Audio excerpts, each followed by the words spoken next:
So today you're going to be starting your car buying project, and you're going to type the notes for today. There's not many, but just a few things to jot down with your notes for earlier in the week from 8-1 and 8-2. So you'll turn those in as one assignment kind of at the end of the week. If you handwrite them, that's fine. Just submit the photos. And if you come in person, you can show me those. But that's what we're doing. Also for this project, it is something that I used to do in class, and it would take us about a week. Being online last semester myself, I kind of tried to shorten it, and then I was on maternity leave. My sub also made some changes to it. So this is kind of my first time going through it. So I'm open to feedback. I've already found a couple things that are needing to be changed, but if you find something that doesn't make sense, it's going to be important to speak up.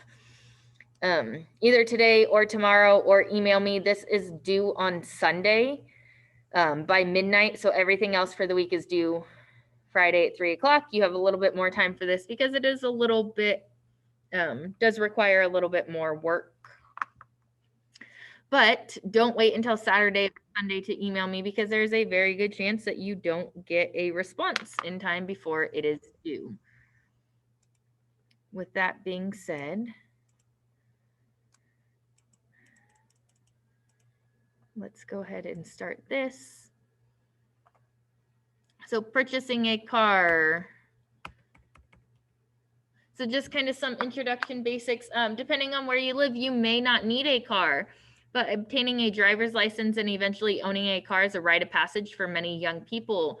And the freedom and responsibility that comes with owning a car marks for a transition into adulthood. Some people don't get their first car until they're an adult, and that's fine, because having a car is a big responsibility. If you get a loan for your car, you're responsible for paying it back. You already know that. We've been talking about that.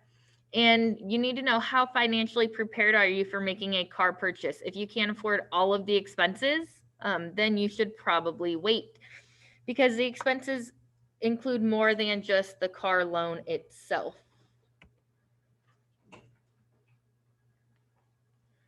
All right, so what to know before you go.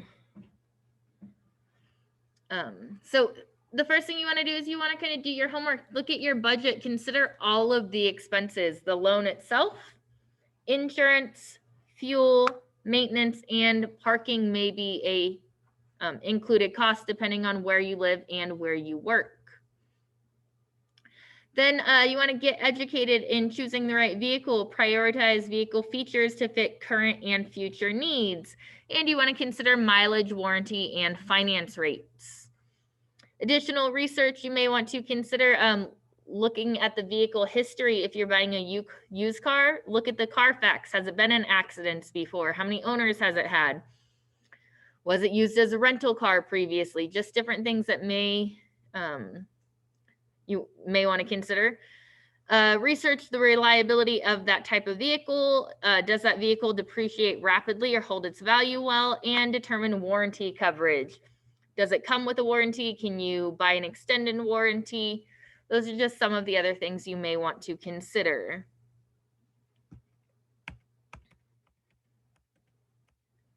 So your financial preparedness, you need to think about your income. Do you have enough income for this car that you want to purchase? And then what are the opportunity costs? What do you have to give up to make the purchase? Is it worth it? Because if you have your income and you're used to not having a car payment, and now all of a sudden you have a car payment plus all of the other expenses that come with a car, then you have to give up something else.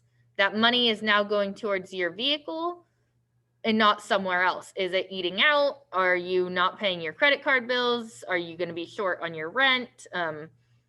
Is it less money going into savings? Where's that money coming from? And then you need to think about the cost to operate the car each year and each month. Maintenance, things like oil changes, tire rotations, repairs, things in your car are going to break, and that's never fun to deal with. The fuel, are you going to get gas, electric, hybrid? If it's electric, are you going to have a charging station installed? Insurance, we're going to look at insurance specifically tomorrow, but just kind of that's another monthly cost. Registration taxes, how much is it going to cost to register your car? California is expensive to register cars. It could be low, you know, $50, $100, depending on what it is.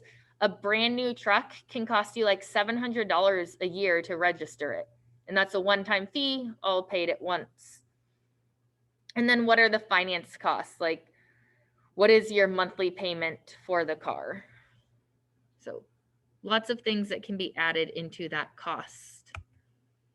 So here are some basics. We've talked about some of this. If you haven't established a credit history, you may have to borrow with a cosigner, someone that does have a credit history. Making payments on time for the car and other bills will help establish good credit history, which will be reflected positively on your credit report. We know that already. And all signers of the loan are responsible for fulfilling the terms of the purchase contract. So if you get a cosigner, say your parents are willing to cosign for you because you don't have much credit. If you don't make your monthly payment, they are responsible to make your monthly payment. If you can't afford your monthly payment, you need to let your parents know if they are your cosigner or whoever your cosigner is, because they may choose to make that payment for you rather than having a missed payment, because that will then go on their credit report and affect their credit score. So everything, if they're your cosigner, everything that happens to this car happens to your cosigner's credit score as well. And if you happen to cosign for somebody later on, they're not necessarily going to call you right when the payment's due. The bank doesn't call and say, hey, your payment's due today. Why haven't you made it? They may end up letting you know once it's past due, but then it's too late and it's already on your credit. They just want to get their money. So be careful if you are ever asked to cosign for somebody. If you stop making payments, the car is collateral. Do you have a question, Luke? Yeah. So you can't pay it by yourself, and you have to get two people to pay it. No, you can. But you can have it. You can have a cosigner, but you can get a car loan on your own. It just depends on your credit score too. Sometimes someone will get a cosigner because they have a better credit score and they're going to get a lower interest rate. Oh, so it's just better objectively? Yes, because less interest, essentially. Yeah, so you stop making your payments, your car is now collateral. The lender can repossess that vehicle. They're just going to come and they're going to tow it without warning. You'll know it's coming because you stop making your payments. You want to narrow down the search for your cars that have the features that you want or need. Do your research and know the numbers. You know, how long are you going to be paying on this car? You go in and you say, I want this car. The car dealership says, yeah, we can give you this car. And this can be your payment. Well, they might be setting you up for a 7-year loan, and that's why your payment's so low. So make sure you're looking at all of the numbers, your interest rate, your monthly payment. How many years are you paying on this car? How much are you paying in total versus the actual cost of the car? And then if possible, you may want to go midweek when it's easier to negotiate because it's less busy than a weekend. Most car dealerships will allow you to negotiate the price. So that is something you may want to consider doing. And if you're not good at that, maybe take someone with you that is better at negotiating the price. So that's just some basics, not a whole lot to write down. Some of that we've already gone over. This is where we're kind of getting started. So you're going to comparison shop, look at this scenario. You are in your last year of college and have a part-time job. You decide to purchase your first car to be able to get to school and work faster. You save $2,150 to give as a down payment for a car and finance the rest. You went car shopping and looked at the cars in the table on the next page. Complete the empty boxes in the table on the next page, and you may substitute car number 7 for a car of your choice. Then answer the 10 questions that follow. So these are the 7 cars.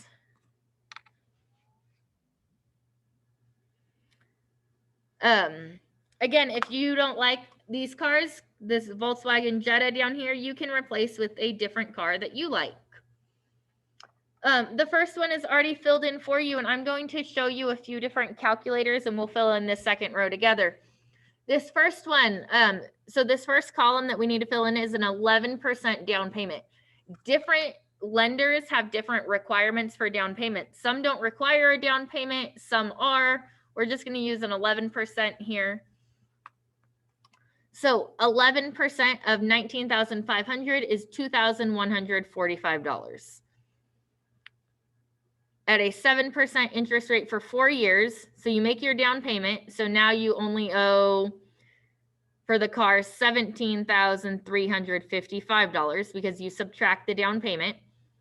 So at 7% for 4 years, your monthly payments are $416. Your total interest is $2,593 and the total cost is $22,093. To get the total cost, you add the total interest to the price of the car. These are all rounded to the nearest whole dollar, which you can either use change or round to the nearest whole dollar. It's up to you. So I want to show you. Is it this one? Okay. So I'm going to show you a few different loan calculators that you can use for the second one. So if you have that second one open, we're going to fill it in now, or you can write it down or come back to this video. I have 3 different loan calculators here. I will post them in Google Classroom and you can figure out what ones you want to use. There's actually 4. There's one on Google itself. I don't necessarily recommend this one because you have to do a lot more thinking on your own. You have to get the loan amount. So find the down payment and then subtract the down payment. Once you get your monthly payments, you then have to calculate the monthly interest and everything. Not the best way to go. Okay, this one. I typed in the car price is $23,320. The interest rate is 6.7% for 60 months. You have to convert months to years. Years to months, I'm sorry. So 5 years is 60 months.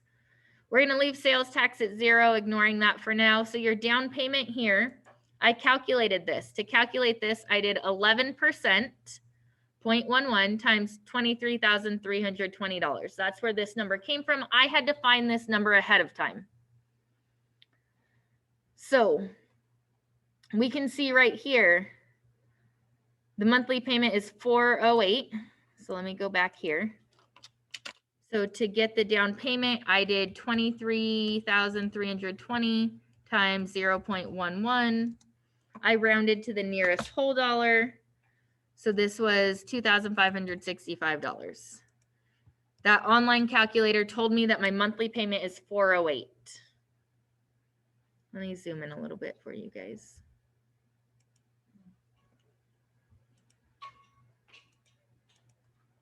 Okay, so again, this is how you calculate the down payment. I rounded to the nearest whole dollar. It had 20 cents after it. Monthly payment is $408. Going back here, what is it? Total interest right here, $3,728.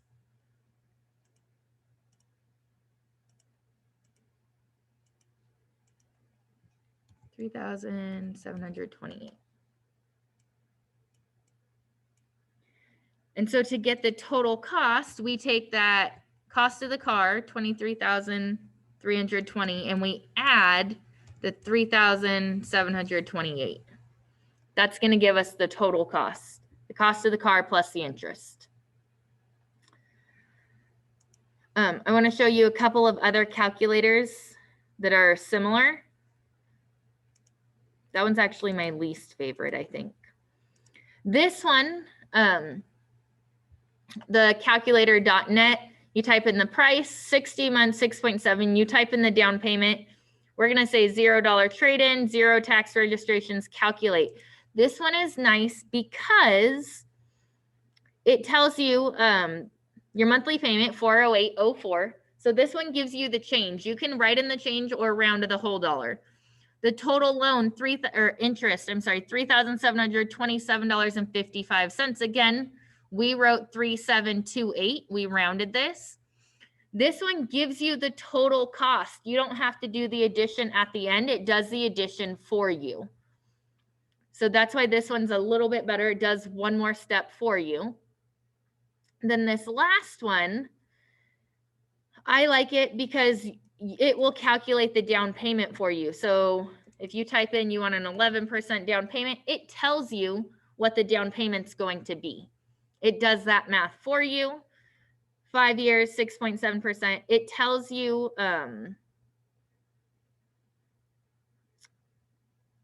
the interest paid.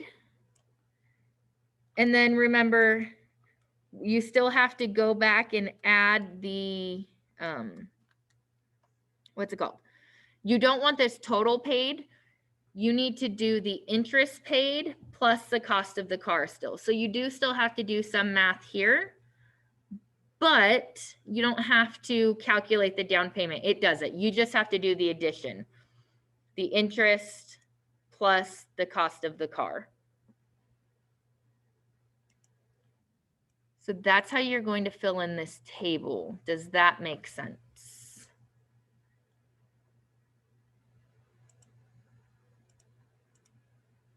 Okay. So you're going to fill in this table. Again, you can replace car number 7 if you want. Then you're going to answer these first 5 questions, first 4 come from that table. And you can either make a copy of this and type right on here or type your answers in a Google Doc. That's fine. So which cars can you afford based on the down payment? Remember, the scenario was your down payment is $2,150. And then which car has the highest monthly payment? You're just going to read that straight from the table. Which car has the lowest monthly payment? Also straight from the table.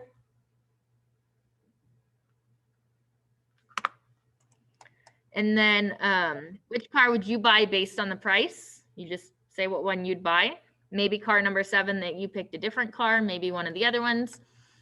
And then when choosing a car, rank the following considerations in order of importance. 1 being most important, 10 being least important. There's no right or wrong answer as long as you rank them 1 through 10. Looks, image, status. You know, how does it look? Some people care about that. They're big into cars. Some people don't. Safety of the car chosen. Is that something you're highly concerned about? Remember, all of these cars have to pass safety standards to be able to be sold. So it's not like they're unsafe, but some are more safe than other. Total cost of the car, fuel costs, the depreciation rate, the cost to insure the car, the condition, new versus used. Is that a big deal to you, or do you just care about a certain type of car? Minimize the monthly payment. Car features. What are some things? Is that a big deal to you? Like, for example, for me, it's important that I have a car with leather seats because I have young children and they spill things and it wipes off easier on the leather seats, where cloth seats are going to be a pain to clean. So that's a big importance for me. And then warranty. So again, you're just going to rank these 1 through 10. What's most important to you? What's least important to you? What's something you don't really care about?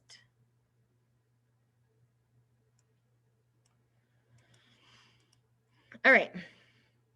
And then it gets a little bit trickier. Figure out how much money, so kind of changing the scenario a little bit. You want to figure out your down payment. So according to the sales manager of Vallejo Toyota, a first-time car buyer, so if you go to buy your car by yourself with no cosigner, they're saying you need at least 25% to put down if it's your first time buying a car. That's including taxes, title, and license. That's what TT and L stands for. So 25%. If you have $5,000 to put down, then that would be $20,000 for the maximum price. So you have these 3 different options that you're going to pick which one applies to you. So option number 1, trade in your old car at the dealership if you're buying from a dealer. You will get less money than if you sold it to a private party, but it'll be more convenient as you will not have to borrow or rent a car until you buy your new or used car. Option number 2, sell your car to a private party to get money for the down payment. Either one of these options, trading in or selling to a private party, you can use these 3 links to figure out how much money you're going to get for it. Maybe to figure out what the difference is.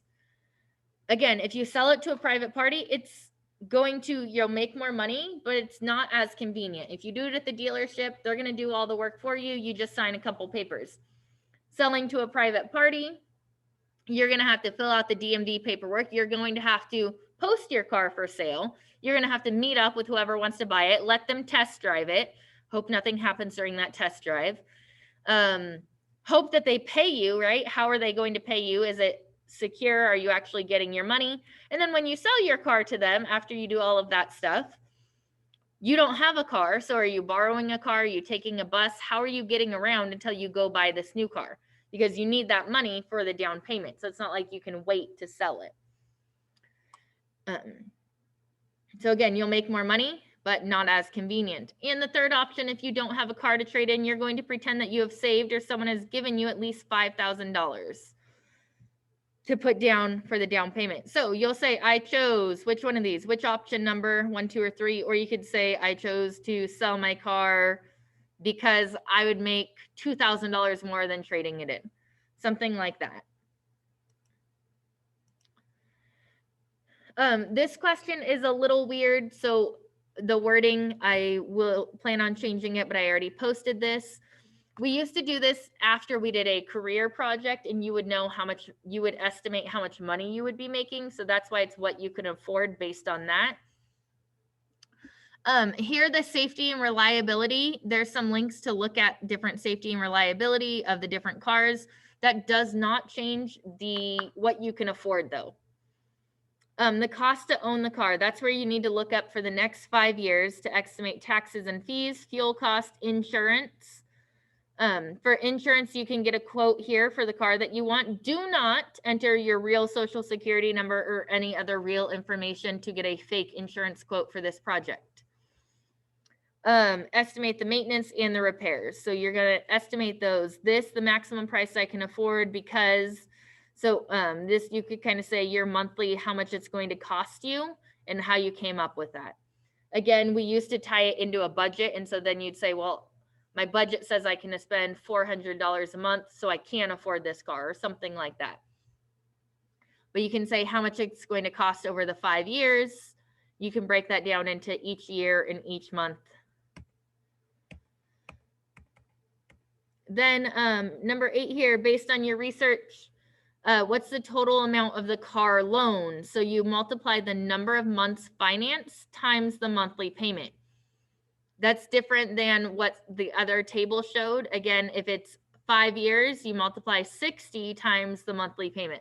That's the amount of the car loan. And then the total paid for the car, that's already in the table. The total amount of the car loan plus the down payment, or the cost of the car plus the interest, whatever way you want to look at it.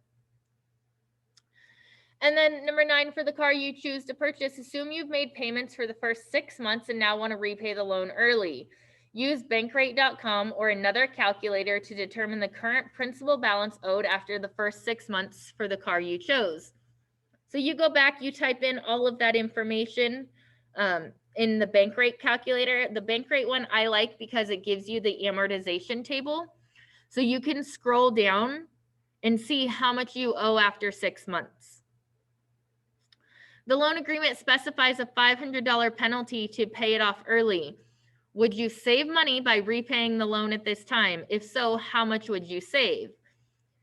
So figure out how much you still need to pay on the car after 6 months and what's the balance.